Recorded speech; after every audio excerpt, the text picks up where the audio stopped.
అంతర్జాతీయ శ్రామిక మహిళా పోరాట దినం కార్యక్రమం మార్చి 8వ తేదీన ఒంగోలులో ఘనంగా నిర్వహించడానికి ఏర్పాటు చేస్తున్నామని ప్రగతిశీల మహిళా సంఘం నాయకురాలు ఇందిరా తెలియజేశారు.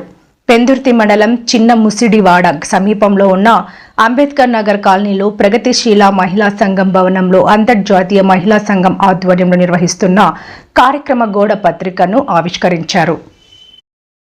ఇందిరా మాట్లాడుతూ స్వాతంత్ర్యం వచ్చి ఏళ్లు గడుస్తున్న నేటికి కూడా మహిళలకు భద్రత లేకుండా పోయిందని ఆవేదన వ్యక్తం చేశారు. మార్చి 5వ తేదీన విశాఖపట్నం పౌర గ్రంథాలయంలో జరిగే మహిళా దినోత్సవం విజయవంతం చేయాలని కోరారు. ఈ కార్యక్రమంలో మహిళా సంఘ నాయకురాలు రూపా, లక్ష్మి, కనక మహాలక్ష్మి పాల్గొన్నారు. రాజకీయాల కోసం పోరాటం చేస్తూ అంతర్జాతీయ మహిళా పోరాట దినం మార్చి 8 వర్ధిల్లాలని ఈ నెల 8వ తారీఖున ఒంగోలులోని 2 రాష్ట్రాల విలీన సభను జయప్రదం చేయాలని, పోరాటం ద్వారా అన్ని హక్కులు తగలపడతాయని పోరాటం చేసి నిరూపించిన రోజు మార్చి 8. దాని సందర్భంగా 2 రాష్ట్రాలు ఐక్యతతోటి ఇంకా పెద్ద ఎత్తున మహిళా హక్కుల కోసం పోరాటం చేసే రోజు కలిసి వచ్చింది. ఈనాటి పాలక వర్గాలన్నీ మహిళా హక్కులన్నీ తుంగలోకి తొక్కుతున్నారు. పనితనంలో ఇంట బయట మహిళకు రక్షణ లేదు.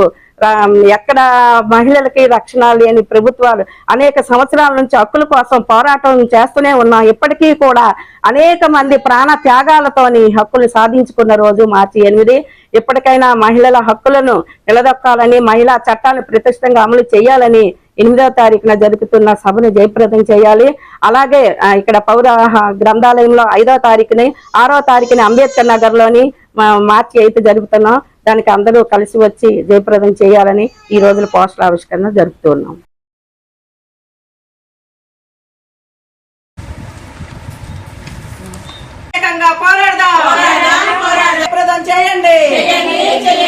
ఒంగోలులో జరగబోయే మహాసభను జయప్రదం చేయండి. విలీన మహాసభను జయప్రదం చేయండి. 2 రాష్ట్రాల్లో జరగబోయే మహాసభను జయప్రదం చేయండి. 2 రాష్ట్రాల ఐక్యతను జయప్రదం చేయండి. ఒంగోలులో జరగబోయే మహాసభను జయప్రదం చేయండి.